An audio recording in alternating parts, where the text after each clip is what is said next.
नमस्कार। ज्योतिष शास्त्र में श्रद्धा और विश्वास रखने वाले सभी जातकों का पारलौकिक जगत चैनल में बहुत बहुत स्वागत है। आज के इस वीडियो में हम बात करेंगे मेष राशि के जातकों के लिए फरवरी 2023 का महीना किन किन खुशियों की सौगात लेकर आ रहेगा, कैसी रहेगी धन प्राप्ति की स्थिति और निवेश की स्थिति, प्रॉपर्टी और वाहन के लिए कैसा रहेगा ये महीना, विवाह, संतान, शिक्षा और नौकरी की दृष्टि से फरवरी में क्या क्या उपलब्धियां प्राप्त होंगी और धर्म, स्पिरिचुअलिटी, भाग्य एवं व्यापार के संबंध में चर्चा करेंगे इस वीडियो में। ये विश्लेषण आपकी चंद्र राशि के आधार पर किया जा रहा है और वीडियो के अंत में मैं आपको ग्रहों के उपाय भी बताऊंगा। दूसरी बात यह है कि फरवरी माह से मैं एक नई शुरुआत कर रहा हूं। आपको ज्योतिष शास्त्र से संबंधित छोटी छोटी अत्यंत महत्वपूर्ण जानकारियां भी देता रहूँगा हर वीडियो में। इसी क्रम में आज के इस वीडियो में मैं आपको बताऊंगा कि जीवन में घटनाएं घटित कैसे होती हैं, शुभ या अशुभ।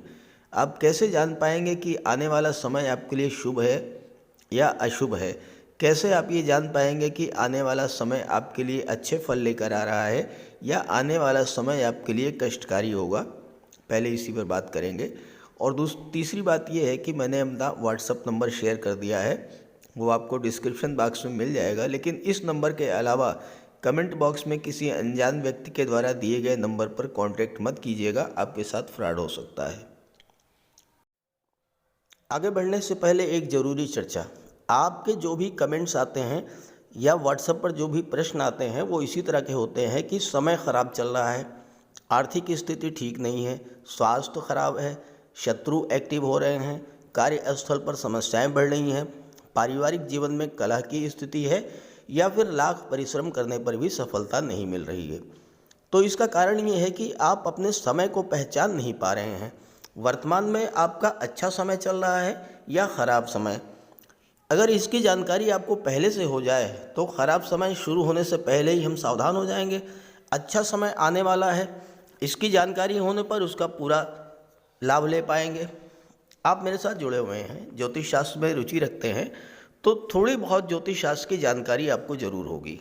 अपना जन्म कुंडली आप नेट से डाउनलोड कर लें और इस समय देखें कि किस ग्रह की महादशा चल रही है और किस ग्रह की अंतर्दशा चल रही है। इसी से आपको पता लग जाएगा कि समय अच्छा है या समय खराब आने वाला है।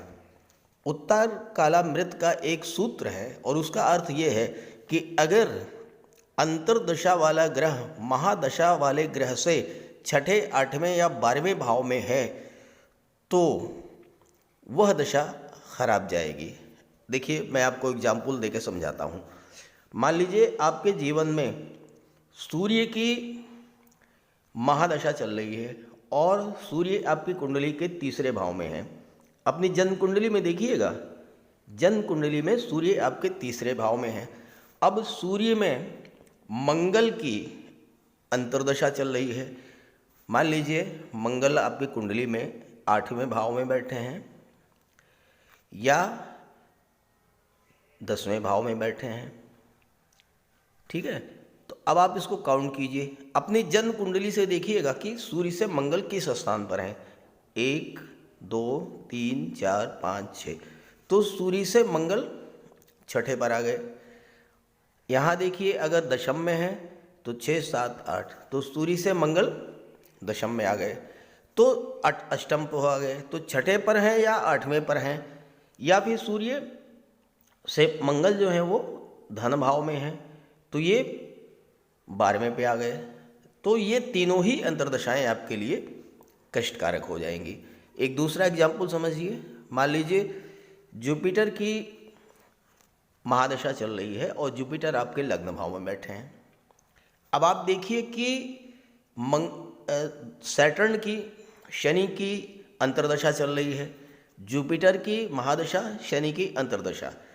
तो देखिए कि आपकी जन्म कुंडली से गुरु से शनि कहाँ पर गोचर कर रहे हैं। मान लीजिए शनि जो है छठे में बैठे हैं या शनि 8वें में बैठे हैं या शनि 12वें में बैठे हैं, तो ये स्थिति आपके लिए बहुत ही ख़राब होगी।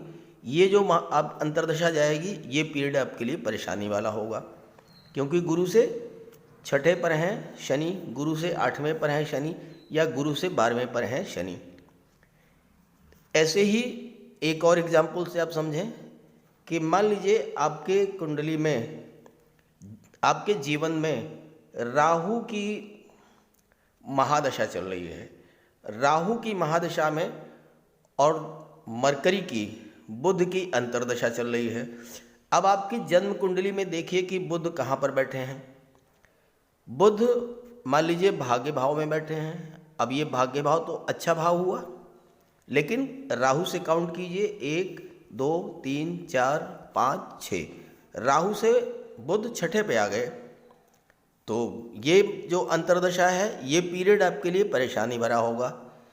ऐसे ही अगर बुध लाभ के भाव में, अब लाभ के भाव में बुध अति विशिष्ट कारक होते हैं, लेकिन राहु से अष्टम पे आ गए, छठा, सातवां, आठवां, जब राहु से अष्टम पे आ गए तो ये स्थिति भी आपके लिए अच्छी नहीं होगी। और ऐसे ही अगर बुध मान लीजिए पराक्रम भाव में है तो राहु से 12वें पे आ गए, तो ये जो तीनों गोचर होगा, जो तीनों ही अंतर्दशाएं होंगी, वो आपके लिए कष्टकर होंगी। लेकिन ये आपको अपनी जन्म कुंडली से चेक करना है कि राहु से बुध, यानी जिस ग्रह की अंतर्दशा चल रही है, वो महादशा वाले ग्रह से किस स्थान पर गोचर कर रहा है। ये तो खराब स्थिति हो गई।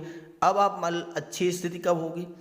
अच्छी स्थिति तब होगी जब अंतर्दशा का ग्रह महादशा वाले ग्रह से पंचम या नवम स्थान में हो। मान लीजिए आपके जीवन में शनि की महादशा चल रही है। अब आप अपनी जन्म कुंडली में शनि से काउंट कीजिएगा। शनि की महादशा है और गुरु की अंतर्दशा है। शनि की महादशा और गुरु की अंतर्दशा। अब गुरु अगर मान लीजिए धन भाव में है, या फिर यहाँ पर गुरु जो हैं वो छठे भाव में है।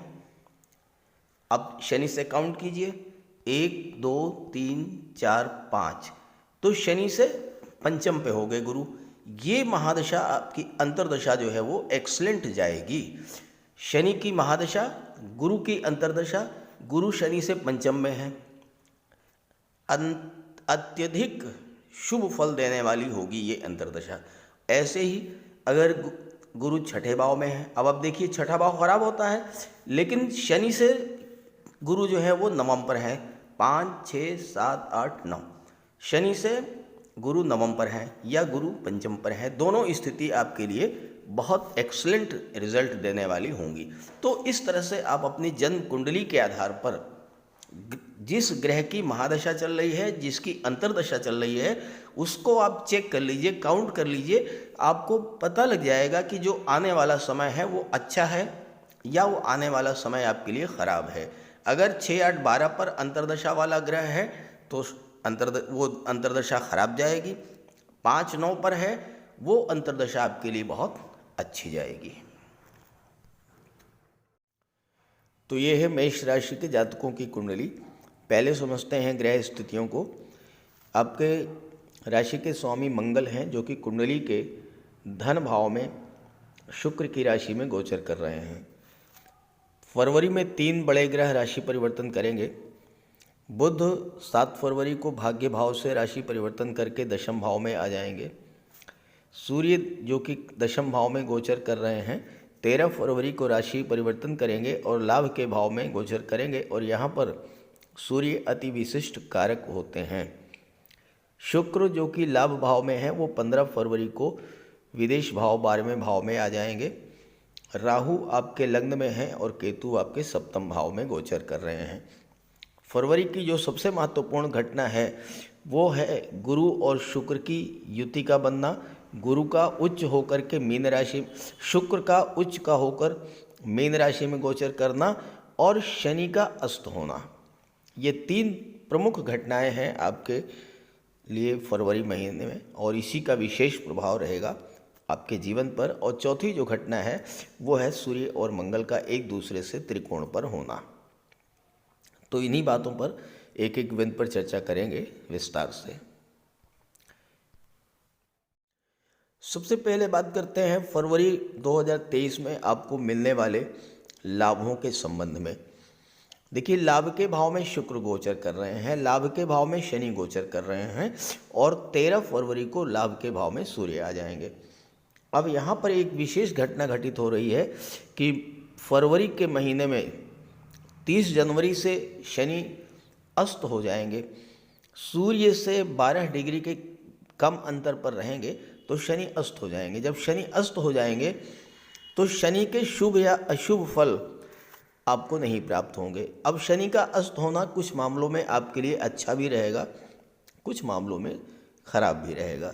देखिए, शनि लाभ के भाव में बैठे हुए हैं, तो जब शनि अस्त हो जाएंगे तो 11वें भाव से संबंधित फल आपको प्राप्त नहीं होंगे। लेकिन जैसे ही 13 फरवरी को यहाँ पर सूर्य आ जाएंगे तो सूर्य यहाँ पर अति विशिष्ट कारक होते हैं और फिर आपको हर तरह का लाभ प्राप्त होना शुरू हो जाएगा। दूसरी बात यह है कि शनि की दृष्टि आपके लग्न भाव पर पड़ रही थी। लग्न भाव आपका व्यक्तित्व होता है, आपका स्वास्थ्य होता था। शनि की दृष्टि पड़ने से आपके स्वास्थ्य में जो कमी आ रही थी, स्वास्थ्य संबंधी जो समस्याएं आपके जीवन में थी, शनि के अस्त होते ही स्वास्थ्य संबंधी समस्याएं जो हैं वो आपकी समाप्त हो जाएंगी और पूरे फरवरी महीने में आपका स्वास्थ्य बहुत अच्छा रहेगा। शनि की दृष्टि पड़ी पंचम भाव पर। पंचम भाव शिक्षा और संतान का होता है, तो शनि के कारण छात्रों के मन में पढ़ाई को लेकर जो आलस्य की स्थिति बन रही थी, वो आलस्य की स्थिति जो है वो अब समाप्त हो जाएगी। और सूर्य जैसे ही 13 फरवरी को यहाँ पर आएंगे, सूर्य की दृष्टि पंचम भाव पर पड़ने से छात्रों के अंदर पढ़ाई को लेकर के एक नया उत्साह उत्पन्न होगा, नई ऊर्जा मिलेगी। क्योंकि सूर्य प्रकाश के ऊर्जा के कारक होते हैं, सूर्य पावर और अथॉरिटी के कारक होते हैं, सूर्य ग्रहों के राजा हैं। और पंचम में जब सूर्य की दृष्टि पड़ेगी तो छात्रों के लिए ये समय बहुत अच्छा रहेगा। इसके अलावा शनि की जो 10वीं दृष्टि है वो कुंडली के अष्टम भाव पर पड़ रही थी और 10वीं दृष्टि अष्टम भाव पर पड़ने से क्या होता कि अष्टम भाव कमर के नीचे के रोगों का होता है। अब आपको जोड़ों का दर्द, अर्थराइटिस या जॉइंट्स पेन, पिंडलियों में दर्द, घुटनों में दर्द, ये जो इस तरह की समस्याएं आपके जीवन में थीं, शनि के अस्त होते ही वो सारी समस्याएं आपके लिए समाप्त हो जाएंगी। तो ये तो रहा शनि का प्रभाव। अब बात करते हैं शुक्र के बारे में और शुक्र गुरु की युति के बारे में, जो कि आपके जीवन में एक बहुत बड़ा परिवर्तन लेकर के आ रही है फरवरी के महीने में। दूसरा जो महत्वपूर्ण गोचर है वो है शुक्र का।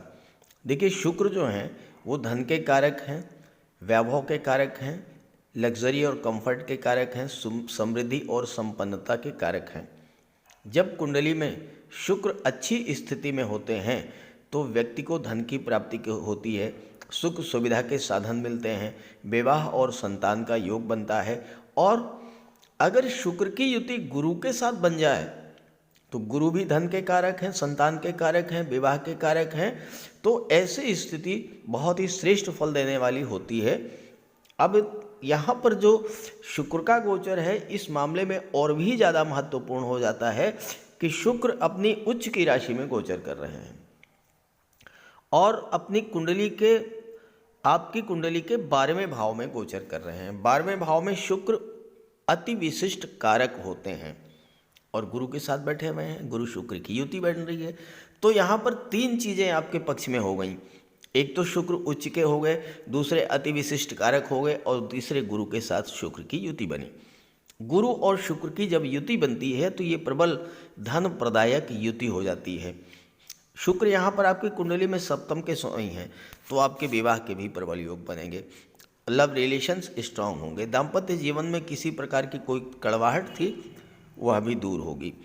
अब 12वें भाव की बात करें तो 12वां भाव होता है खर्चों का, विदेश का, विदेश यात्राओं का, विदेश से धन का होता है और साथ ही साथ 12वां भाव धर्म, अध्यात्म, मोक्ष, जेल, अस्पताल और राजदंड का भी होता है। तो 12वें भाव में शुक्र 12वें भाव के प्रभाव को बहुत अधिक बढ़ा देंगे। 12वां भाव खर्चों का है, और शुक्र धन वैभव ऐश्वर्य और भोग के कारक हैं, लग्जरी और कंफर्ट के कारक हैं। आप सुखों को बढ़ाने वाले साधन घर में लाएंगे।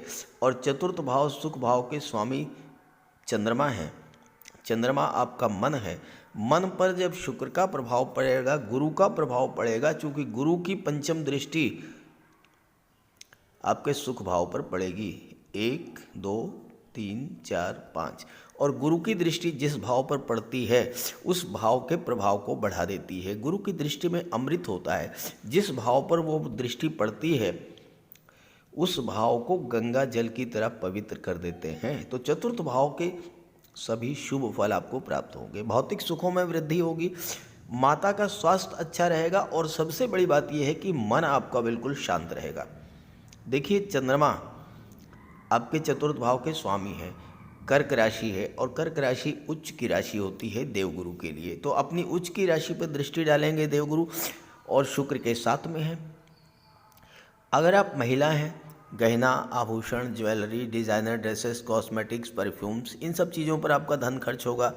श्रृंगार प्रसाधनों साड़ियों ज्वेलरी या अन्य वस्तुओं को आप परचेज करेंगी, और साथ ही साथ अपने घर में सुख सुविधा को बढ़ाने वाले साधन भी लाएंगी।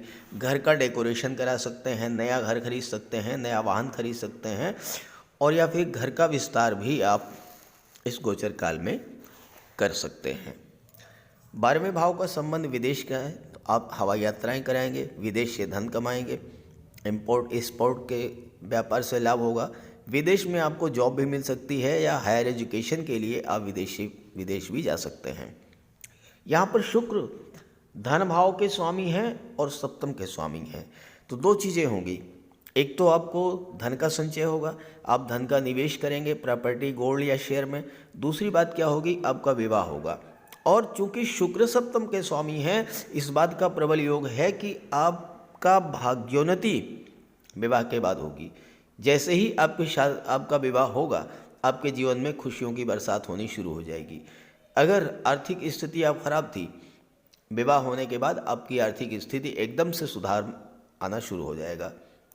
फाइनेंशियल पोजीशन आपकी बहुत ही स्ट्रांग हो जाएगी आपके विवाह के बाद। और तीसरी चीज़ ये भी होगी कि अगर आपका विवाह हो सकता है जहाँ पर आप कार्य कर रहे हों, कार्यस्थल पर अपने किसी सहकर्मी से आपके लव रिलेशंस बन जाएं और आपका विवाह हो जाए।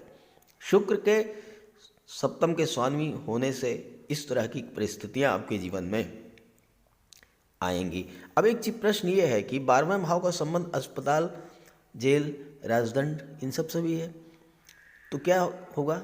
देखिए, ऐसा है, शुक्र और गुरु ज्योतिष शास्त्र के दो ऐसे ग्रह माने गए हैं जो कि सर्वाधिक शुभ फल देते हैं, और जब दोनों ग्रह एक साथ बैठे हों तो आपको 12वें भाव के सभी शुभ फल ही प्राप्त होंगे।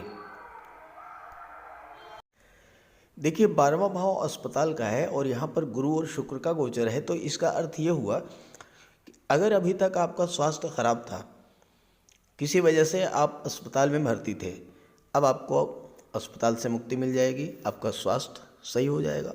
इसके अलावा अस्पताल से जुड़े लाखों की संख्या में डॉक्टर हैं, नर्सेज हैं, कंपाउंडर हैं, हॉस्पिटल मैनेजमेंट के कर्मचारी हैं, मेडिकल स्टोर चलाने वाले हैं, फार्मा कंपनीज चलाने वाले हैं, इन सभी कार्यों से जुड़े हुए जातकों के जीवन में सुख समृद्धि बढ़ेगी।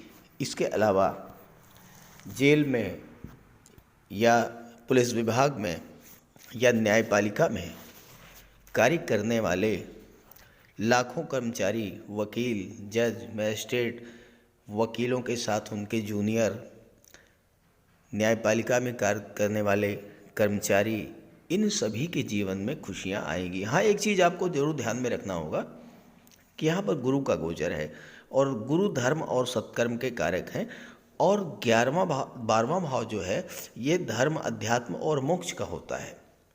तो इस गोचर काल में आप जितना ज़्यादा से ज़्यादा धर्म अध्यात्म से जुड़ेंगे, ईश्वर में आस्था आपकी बढ़ेगी, उतना ही ज़्यादा शुक्र और गुरु की इस युति का आपको लाभ प्राप्त होगा।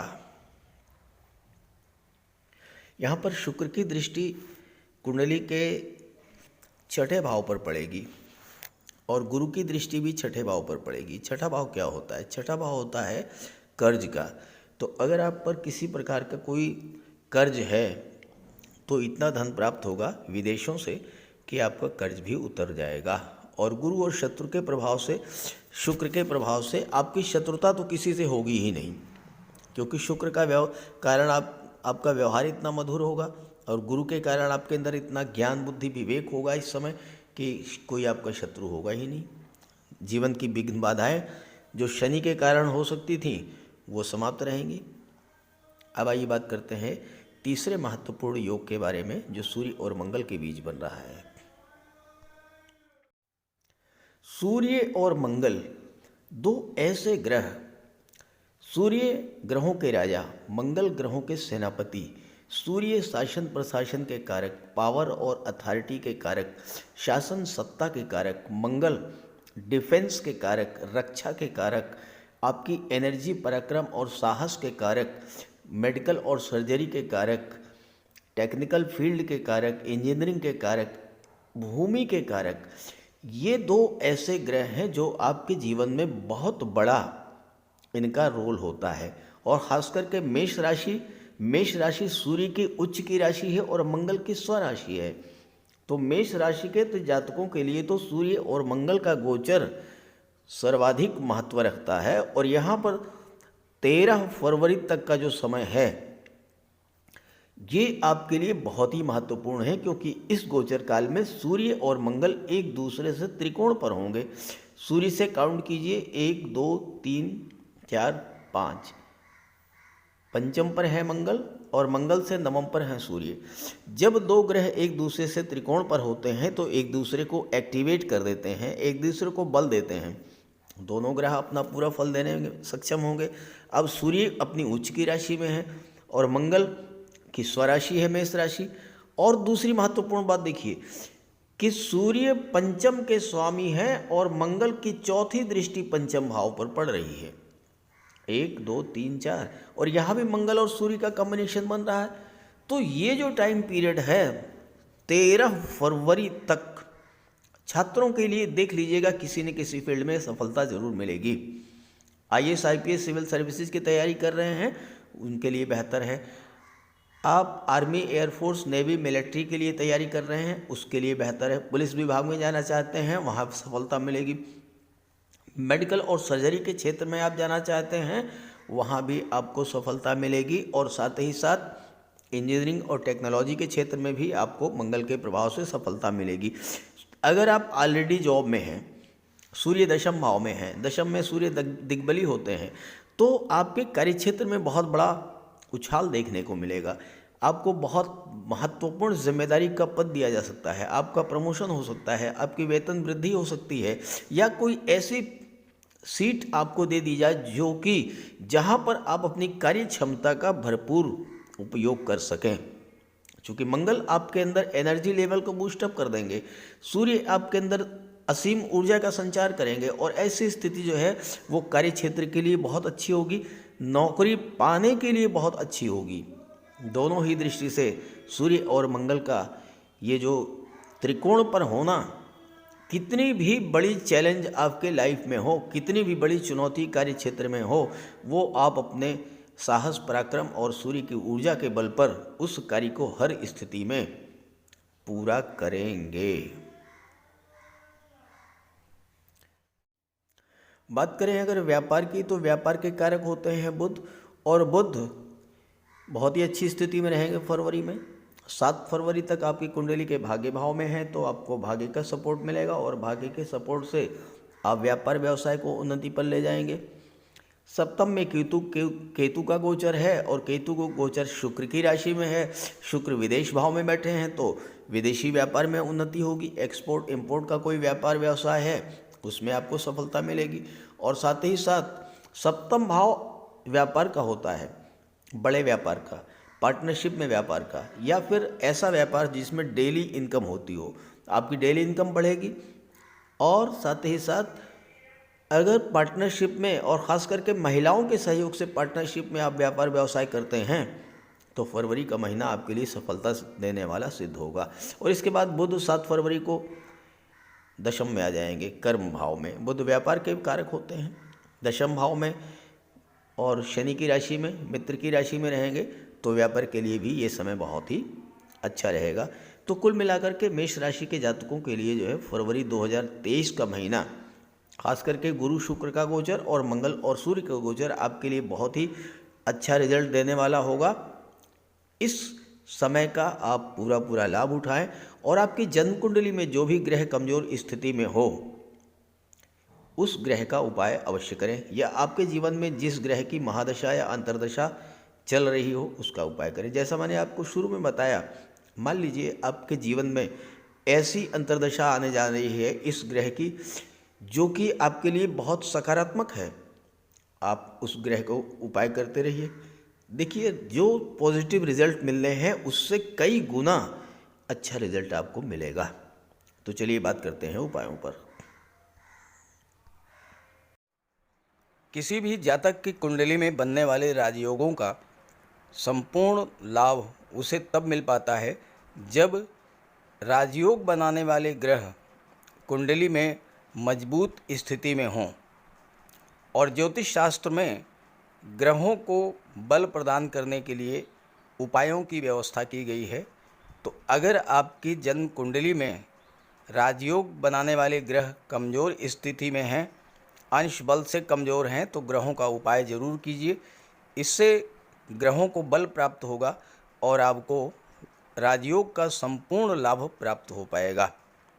सबसे पहले मंगल की बात करते हैं। इसके लिए बजरंगबली की उपासना कीजिए, हनुमान जी की आराधना कीजिए, हनुमान चालीसा का पाठ कीजिए, हनुमान जी के मंदिर में जाकर के उनके चरणों में बैठिए और उनके चरणों का सिंदूर अपने मस्तक पर धारण कीजिए। मंगलवार के दिन स्नान के बाद लाल वस्त्र धारण कीजिए, मंगलवार का व्रत रखिए। हनुमान जी को सिंदूर में चमेली का तेल मिलाकर के अर्पित करें। हनुमान जी को चोला चढ़ाएं और मूंगा धारण कर सकते हैं, लेकिन किसी योग्य ज्योतिषी से परामर्श लेकर। और मंगलवार के दिन लाल वस्त्र, गेहूं, गुड़ और तांबे का दान करने से भी मंगल को बल प्राप्त होता है। जहाँ तक देवगुरु की बात है, देवगुरु बृहस्पति को प्रसन्न करने के लिए गुरुवार का व्रत रखिए। 5 गुरुवार, 11 या 43 गुरुवार का व्रत रखें। घर में केले का एक वृक्ष लगा लें और उसकी सेवा करें। स्नान करते समय पानी में हल्दी या केसर मिलाकर स्नान करें और हल्दी या केसर का तिलक लगाएं। भूल करके भी गुरु, साधु, संतों का, माता पिता का अपमान ना करें। माता पिता, गुरु और वृद्धों का सम्मान करें, उनकी सेवा करें और उनका आशीर्वाद प्राप्त करें। तोते को चने की दाल खिलाएं, इससे बुध और गुरु दोनों प्रसन्न होते हैं। पुखराज भी धारण कर सकते हैं गुरुवार के दिन, लेकिन योग्य ज्योतिषी का परामर्श लेकर ही कोई रत्न धारण करें। ज़्यादा बेहतर ये है कि हल्दी की एक गांठ पीले वस्त्र में बांधकर अपने बाजू में बांध लीजिए और पीले रंग के वस्त्रों का ज़्यादा प्रयोग कीजिए। चादर, तकिए, गिलाफ ये सब पीले रंग के रखिए, पर्दे। शुक्र को बल प्राप्त हो इसके लिए माता लक्ष्मी की उपासना कीजिए और 21 या 31 शुक्रवार को व्रत रखें।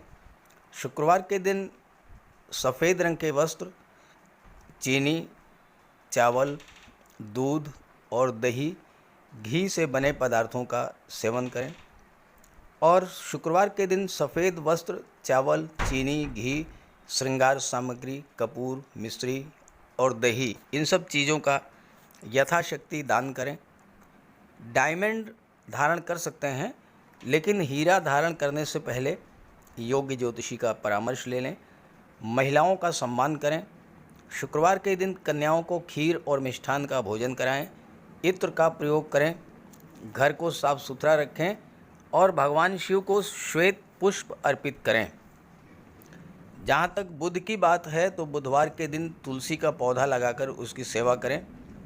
गाय की सेवा करें, गाय को हरा चारा खिलाएं, हरियाली बढ़ाने वाले पौधे लगाएं और दान करें पौधों का, क्योंकि बुध को हरा रंग अत्यंत प्रिय है। बुधवार को घर के मेन डोर पर पंच पल्लव का तोरण लगा दें और किन्नर को दान देकर उसका आशीर्वाद प्राप्त करें। देवी दुर्गा के मंदिर में हरे रंग की चूड़ियाँ दान करें। गणेश जी की उपासना करें और साबुत हरी मूंग हरे कपड़े में बांधकर अर्पित करें। बुधवार के दिन हरे रंग के रुमाल, मोजे और टाई का प्रयोग करें। ओम बुम बुधाय नमः इसका एक माला जाप करें। पन्ना धारण कर सकते हैं, लेकिन परामर्श के बाद किसी योग्य ज्योतिषी से। और ना तो झूठ बोलें और ना ही किसी को अपशब्द कहें। जहाँ तक शनिदेव की बात है तो कम से कम 19 और ज़्यादा से ज़्यादा 51 शनिवार का व्रत रखें। पीपल के वृक्ष के नीचे सरसों के तेल का दीपक जलाएं शनिवार के दिन। शनिवार के दिन एक प्याले में, एक कटोरी में सरसों का तेल लेकर के उसमें अपना चेहरा देखिए और फिर उस तेल को दान कर दीजिए। उड़द से बनी पंजीरी, पकौड़ा, चीला, बड़ा, इन सब का सेवन करिए। सरसों के तेल में बने भोज्य पदार्थों का सेवन कीजिए। शनिवार के दिन कंबल, जूता, चप्पल, लोहा, काला तिल, काला उड़द, काले वस्त्र और जटा वाले नारियल दान दें। नीलम धारण कर सकते हैं, लेकिन नीलम धारण करना किसी योग्य ज्योतिषी से परामर्श लेकर धारण करें, क्योंकि नीलम रंग से राजा भी बना देता है और कभी कभी अगर नीलम आपके लिए शुभ नहीं हुआ तो राजा से रंक भी बना देता है। इसलिए नीलम का प्रयोग बहुत सोच समझ कर करें। ज़्यादा बेहतर ये है कि आप गरीबों की हेल्प करें। कोई भी गरीब, लाचार, असहाय, दिव्यांग व्यक्ति आपके पास आता है, मदद कीजिए यथासंभव और किसी भी गरीब व्यक्ति को कष्ट ना दें। साथ ही साथ ऐसे कार्य ना करें जो कि शनिदेव को पसंद नहीं है। शनिदेव को छल, कपट, झूठ, फरेब, बेईमानी, आलस्य ये सब पसंद नहीं है, तो ऐसे कार्य मत कीजिए। और शनिदेव को अनुशासन, परिश्रम, मेहनत, ईमानदारी और सच्चाई ये पसंद है, तो ये आप अपने अंदर इन गुणों को विकसित करें, शनिदेव प्रसन्न होंगे। तो उपाय ज़रूर कीजिएगा, इससे आपको लाभ होगा। नमस्कार।